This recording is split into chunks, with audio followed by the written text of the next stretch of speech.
Então vamos lá, mais um vídeo aqui para a gente dar uma analisada. Dessa vez para a gente ver um pouco do caso Rafinha. Se você não está por dentro do que está acontecendo, parece que o Rafinha, jogador de futebol da nossa seleção brasileira, um dos jogadores mais bem pagos do mundo atualmente, o Vampeta foi no Redcast e falou que o Rafinha estava passando por problemas financeiros e familiares. Muita gente começou a atacar pedra em cima da mulher dele, falando que era culpa dela, e tentando entender como que alguém que ganha 55 milhões de euros por ano, só com contrato de futebol, estaria com problemas financeiros.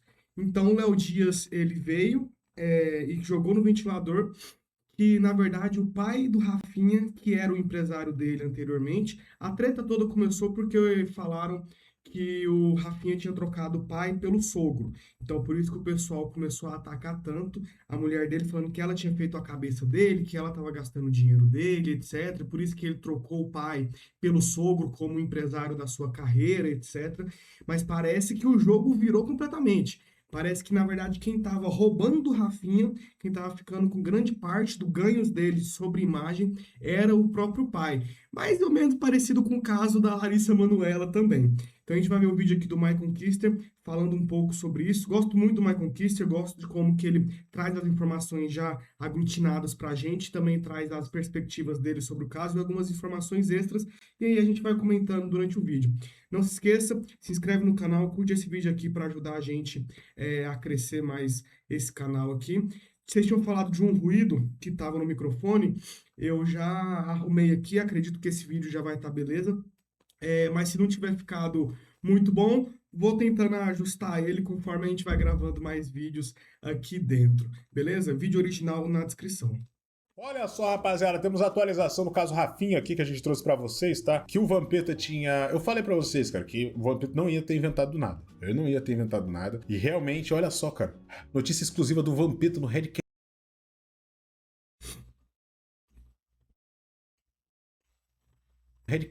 Porque de fato o Rafinha estava com problemas familiares, só que era mais grave do que a gente pensou. Queria até pedir desculpa aqui pra. Acho que eu não acredito que ela vai ver, mas eu vou deixar aqui minhas desculpas pra esposa dele, porque a gente acabou fazendo algumas brincadeiras aqui de mau gosto envolvendo ela, sendo que aparentemente foi ela ali também uma das vítimas ali, ou quem ajudou também o Rafinha a perceber isso, porque na realidade quem aparentemente roubou o Rafinha foi o próprio pai, rapaziada. O próprio pai, o pai do Rafinha. E aí todo mundo pensa assim, eu até fiz as contas aqui, cara, não é possível que o cara não consiga se sustentar, não é possível que o cara tá com problema financeiro. Afinal de contas, ele ganha 55 milhões de euros por ano. Ele ganha muito dinheiro, ele não precisa disso e tal. Aí você vai ver o grande problema e pensa, não, realmente faz sentido. O pai dele basicamente pegava 80% de todos os direitos dele. De absolutamente todos os direitos de imagem dele. 80%. Aí o que acontece? O Rafinha foi tentar comprar uma casa com a esposa dele, uma mansão com a mulher dele, e eles viram que ele não tinha dinheiro suficiente. Eu, caralho, ele não tem dinheiro suficiente, mas como assim? Ele não tem dinheiro. Aí foi quando ele descobriu que na realidade era tudo pai dele. Numa grande treta aí, se desandou. Além do mais, depois que o Vampeta falou aquilo, o dele do garotinho entrou em contato com a mulher do Rafinha e mesmo assim ela quis preservar a família lá, o pai do Rafinha, falando que,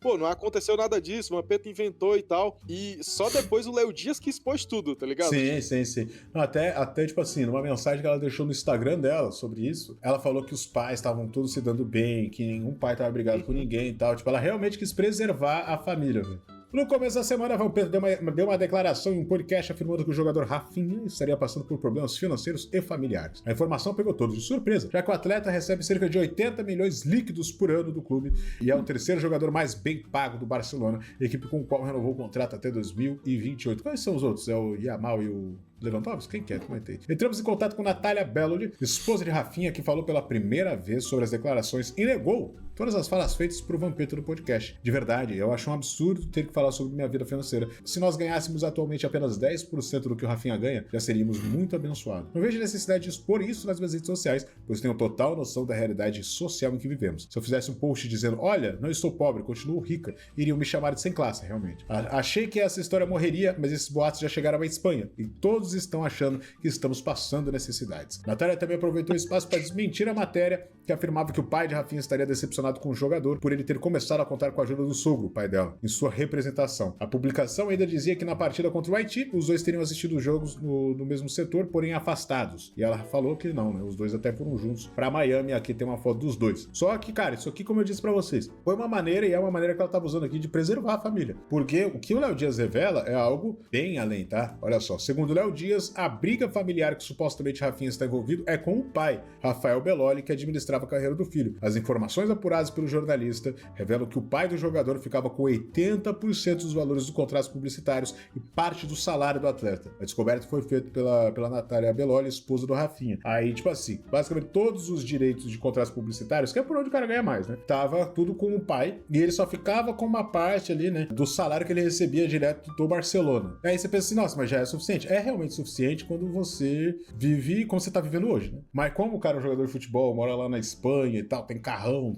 mora em casa top e tal, acaba, né, que o dia a dia Tem esse ponto aí mesmo. Muita gente começou a falar também nas redes sociais, falando, mesmo que ele pegasse essa quantidade de dinheiro dele, é muito dinheiro, né? Só do contrato do Barcelona, que ele recebe em CLT, vamos colocar assim, né? Só do que ele recebe de salário é 80 milhões de reais por ano.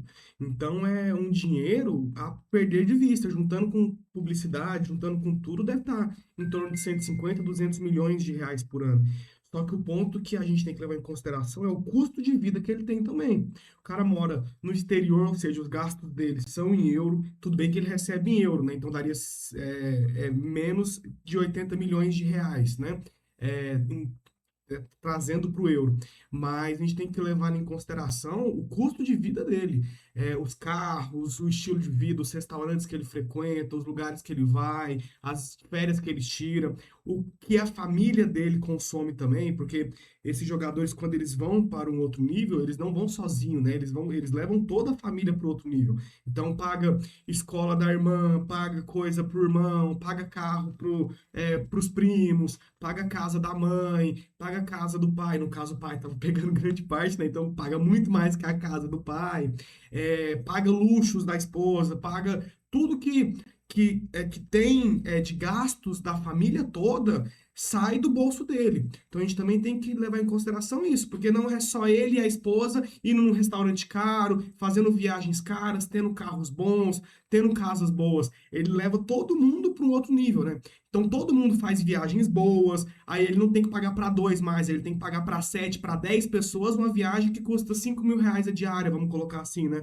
Então a gente tem que levar em consideração também o nível de vida que ele tem. O dinheiro é muito, só que o custo de vida mensal que ele vai ter, principalmente para um jogador de futebol, com carrões, com casonas, etc., também é muito alto, né? dia vai gastando, né? Acaba que um mês a mês vai gastando. E o cara nem se importa, porque pensa, pô, eu tô gastando isso, mas eu ganho 80 vezes mais do que isso. Eu ganho muito mais do que isso. Então não tem problema eu gastar aqui 20% do que eu ganho, porque ainda é de boa. Só que esse 20% que ele tava gastando era quase 100% do que ele tinha de verdade. Mas daí tem toda a história. Como que um cara tem um contrato gigantesco com o Barcelona, tem tantos contratos desse tipo, e não olha, não dá uma olhadinha nas contas e tal. Ou o cara confiava cegamente no pai e fala, não, só quero jogar bola, e é só isso com que eu me importo. Mas eu acho também que esse ponto tem que ver tudo, né? Por trás, etc., o que estava acontecendo.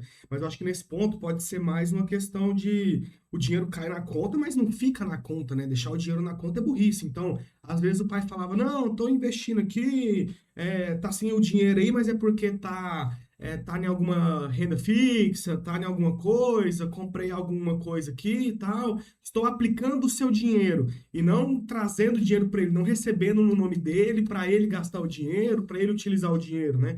Então tem toda essa parte também. Às vezes ele tem acesso às contas, vê as contas, mas tá lá, sei lá, 200 mil euros.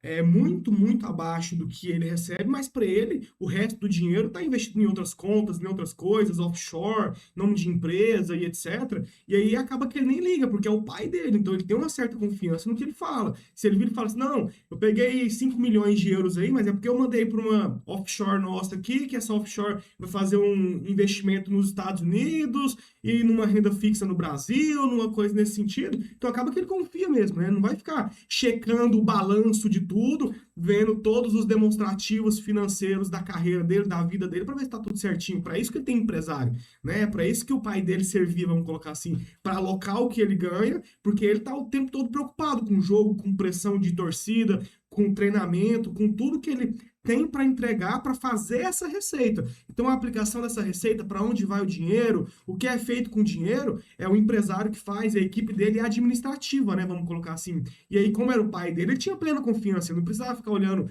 demonstrativo financeiro, balanço dele, balanço das empresas que ele deve ter, porque gente que recebe nesse patamar tem offshore, tem várias outras coisas, né? Então, ele não ficava olhando dessas coisas assim também, né? Ele via lá na conta, tem 200 mil euros aqui na minha conta física, beleza. O resto deve estar no nome da empresa, deve estar investido em algum lugar, deve estar numa renda fixa, deve estar em ações, deve estar em compra de imóvel, percentual de empresa e etc, né? E não olhava em nenhum momento as contas, o que é muito provável também, porque é um jogador de futebol, né, rapaziada? Muitas vezes o cara tá só realizando o sonho dele ali, e quanto mais ele ir longe com o time, melhor. Então você olha essa situação aqui e consegue até entender o fato do Vampeta dizer que ele tava querendo ir pra Paul Hilal, né, pra dar uma aliviada, né, mano? Porque ele conseguiria ali, em um aninho no Al Hilal, ele conseguiria ganhar o dobro do que ele ganhava até no Barcelona. Então, ele tem todas essas questões, velho. Ele com 29 anos nas costas não tomava conta da própria vida financeira, e isso é complicado realmente, hein? Complicado, realmente. Complicado. Ou pelo menos Não é complicado, é o trem que eu acabei de falar. O cara, ele tem empresário, ele tem equipe justamente para isso. Ele tem equipe justamente para isso. Ele tá preocupado em fazer o dinheiro, não cuidar da vida financeira dele. O que o Michael falou faz completamente sentido naquela parte que ele falou: tô gastando R$1 milhão aqui, tô passando um carro, uma casa aqui, mas eu tô ganhando 80 milhões no ano. Indiferente, o resto do dinheiro deve estar investido em algum lugar, deve estar em algum título, e ele confiava no pai dele. Então o pai dele devia falar alguma coisa, por exemplo, o dinheiro que está na sua conta aí é o que você tem para usar no dia a dia e tal, mas o resto tá em renda fixa, coloquei em ações, a gente tá num offshore aqui e tudo mais. Ele não cuida da vida financeira dele, inclusive nem empresários que estão acostumados a lidar com dinheiro, com balanço, com DRE, com essas coisas todas, não cuidam da vida particular financeira dele, muito menos da empresa, muitas vezes, né? Para isso que tem CFO, para isso que tem gerente financeiro, para isso que tem essas funções, né? É para cuidar do dinheiro, realmente. A pessoa ela tá preocupada, ela tá ocupada 100% em produzir o dinheiro, em gerar mais dinheiro, e não cuidar do que ela já ganhou. Cuidado que ela já ganhou, para isso que ela tem um empresário, para isso que ela tem um gestor financeiro dela, né? Dividisse, né, a responsabilidade junto ao pai, né, cara? O pai cuida de umas partes, assim, mais empresariais, ele cuida de uma parte mais do dia a dia, sabe? Não, mas isso que é foda, né? Eu acho que ele não desconfiava do próprio pai. Mano, é o pai do cara, tá ligado? E pra ele tá bom, né, cara? Tipo, meu pai cuidar das minhas contas, tá bom. Por que eu vou ficar olhando minhas contas, filho? Sabe? Tipo, meu pai já tava cuidando pra mim, velho. E tem o próprio Léo Dias aqui comentando melhor sobre esse caso aqui, velho. Então, Léo, parece que o estopim desse mal-estar generalizado familiar... Essa moça aqui é boa, ela consegue várias exclusivas aqui, essa mocinha aqui. Então, Léo, parece que o estopim desse mal-estar generalizado familiar aconteceu pouco antes da Copa no Catar, tá? Em 2022. Faz tempo. O Rafinha, ele, quando foi transferido... Então, se parar pra pensar, também foi antes do auge dele, tá? Foi antes do auge. Então, todo o auge dele, muita gente tá falando que ele tava mal por conta disso, mas aparentemente foi bem antes dele ser o Rafinha craque que a gente conhece. Do Leeds United, um time da Inglaterra, para o Barcelona, Nossa, eu falei Newcastle? Falei Newcastle, eu acho. É o Leeds United. Transferência deu mais ou menos uns 49 milhões de libras. Na cotação da época, uns 310 milhões de reais, tá? Nossa. Ele foi pro Barcelona. E no Barcelona, ele foi tentar comprar uma mansão. Ele e a esposa, a Natália, se apaixonaram por uma mansão avaliada em 10 milhões de euros. Mais ou menos. Que pra ele tá tranquilo. Ele falou, não, tem esse dinheiro em conta. Não é possível que eu não tenha esse dinheiro em conta. Menos 56 milhões de reais. Eles assinaram, né, demonstraram a intenção de compra naquela mansão. No entanto, na hora de pagar, cadê o dinheiro? Cadê? Eles não tiveram condições de arcar com aquilo. E aí... Nossa, que desespero, imagina, velho. Sua vida desmorona, você pensa que é um jogador... É isso que eu tô falando. Muitas vezes o pai, ele fala que tá em alguma aplicação, que tá em alguma coisa, que tá em alguma coisa externa, né? Tá no offshore nosso lá o dinheiro, tá em algum título lá dos Estados Unidos, tá em algum título do Brasil, tá em algum título da Espanha, de Londres. Faz essa arquitetura financeira falando que está investido o dinheiro, só que aí na hora que ele foi sacar, né, para ele comprar a casa dele, que é ele que escolhe onde vai gastar o dinheiro, ele deve ter virado pro pai falando: pai, eu preciso dos 10 milhões de euros aí que eu vou comprar uma casa aqui agora, ou então, sei lá, 5 milhões de euros, né, para dar de entrada e financiar o resto, porque muita gente rica faz isso. Aí na hora que foi sacar o dinheiro, na hora que foi a hora do vamos ver mesmo, realmente não tinha o dinheiro. Aí é isso que eu tô falando. Eu acho que o pai dele fazia isso. Que ele pegava esse dinheiro, falava que ia colocar em algum lugar, em algum offshore, em alguma coisa externa, deixava um pouco de dinheiro em conta, ou então ia usando com cartão de crédito, né? E aí depois pagava a fatura do cartão de crédito, mas aí deixava um pouco do dinheiro ali, e aí o resto ia para offshore, para investimentos externos, e ele falava que o dinheiro estava lá. Aí na hora do vamos ver mesmo, na hora que a água foi baixar, na hora que pediu para sacar o dinheiro, aí viu que na verdade não tinha. Igual o esquema de pirâmide que o pessoal faz de investimento, por exemplo, que aí tá lá na sua conta, que tá lá no seu aplicativo da pirâmide que tá multiplicando o dinheiro. Aí a hora que você pede para sacar, aí, não dá para sacar, que não sei o quê, e aí começa um monte de desculpa. Por quê? Porque o dinheiro não existe. Era só uma coisa que ele estava colocando ali. Às vezes ele até dava balanços reais, é, é, documentos oficiais, né, falando de algum dinheiro que estava em algum lugar anualmente, ou às vezes até não, porque era o pai, né, não era como se fosse um cara contratado, era o pai dele, às vezes ele confiava cegamente.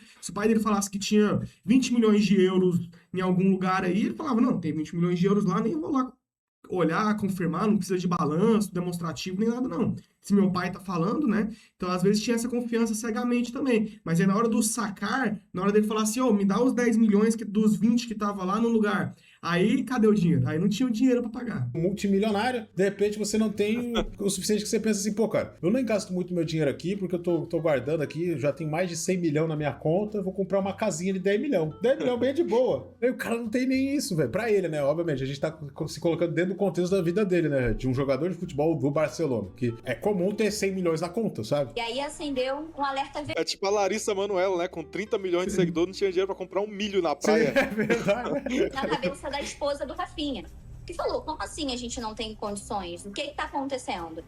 Muitas pessoas que eu escutei, Léo, que são próximas ao casal, me contaram que a esposa do Rafinha, ela foi um ponto principal para revolucionar essa situação familiar. Porque ela chamou todo mundo e falou, o que está acontecendo? E aí que o Rafinha acabou descobrindo que os direitos de imagem dele, 80% ia para seu pai, que também é seu empresário, e 80% para o pai e 20% ficava para ele. Meu Deus, ele basicamente vivia com o que ele ganhava, né, vamos assim dizer, diretamente nos clubes. Que não é pouco, né? Mas para nós, meros mortais, né, é muito dinheiro. Só que para um padrão de vida que ele estava tentando galgar e comprar mansões, ele acabou, enfim, ficando praticamente sem dinheiro. Que situation, cara. O cara foi roubado pelo próprio pai. Puta que pariu. Por isso tá sem cabeça. Então, o pai dele roubou ele em 2019. Ele começou... Mas eu acho que é isso. Do mais é isso. Comenta aqui o que vocês acham. O vídeo original tá aqui na descrição também. Eu acho que deve ter acontecido isso. O pai dele tava falando que tava investindo dinheiro, que tava colocando dinheiro em algum lugar. Na hora do sacar, na hora do vamos ver mesmo, na hora de pegar esse dinheiro, não tinha o dinheiro. Aí virou fantasia. Mas pelo jeito, todo mundo tava criticando muito a mulher dele. Nossa, acabando com ela nas redes sociais, falando que ela gastava dinheiro demais, falando que ela gastava o dinheiro dele de forma inútil, falando que ela tinha feito a cabeça dele pro pai dela, né? No caso, o sogro dele, fazer a administração da carreira dele. Mas pelo jeito foi ela que colocou os documentos na mesa, colocou as coisas na mesa, juntou todo mundo e falou assim: e aí, o que tá rolando aqui que não tem dinheiro mais? Então, pelo jeito, foi ela um dos expoentes principais para descobrir isso. Comenta aqui o que vocês acham disso, principalmente vindo do próprio pai, né? E um beijo pro Michael Kister, vídeo original aqui na descrição, tá? O canal dele é fenomenal, esse Michael Kister News ficou incrível. Ele traz várias notícias bem quentes pra gente. E eu vou ficando por aqui, valeu, falou e tchau.